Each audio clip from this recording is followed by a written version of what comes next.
यदि आप जमीन खरीदने की सोच रहे हैं तो इन 7 बातों का ख्याल रखें, वरना आपके साथ धोखा हो सकता है। नंबर 1, सबसे पहले जमीन विक्रेता से खाता संख्या और प्लॉट संख्या मांगे। फिर किसी वेंडर के द्वारा रजिस्ट्री ऑफिस से पेपर चेक कराएं कि कहीं ये जमीन सरकारी तो नहीं है। दूसरा, यह जरूर चेक करें कि विक्रेता के नाम से जमीन का म्यूटेशन या दाखिल खारिज हुआ है या नहीं।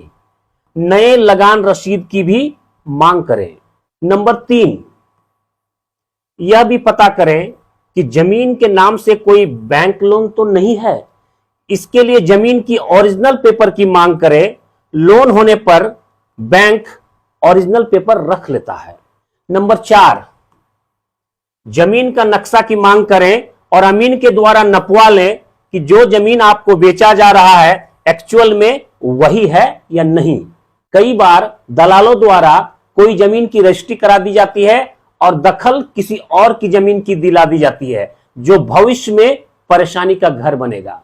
नंबर 5, जमीन की रजिस्ट्री से पहले बाउंड्री कराएं और उस जमीन पर जेसीबी मशीन चलाएं। ऐसा करने से यदि उस जमीन का कोई और मालिक है तो वह सामने आ जाएगा। नंबर 6, जमीन विक्रेता का बेटा बेटी यदि 18 साल से अधिक उम्र का हो तो उनको, और पत्नी के नाम से जमीन है तो पति को, और पति के नाम से जमीन है तो पत्नी को रजिस्ट्री में गवाह जरूर बनाएं।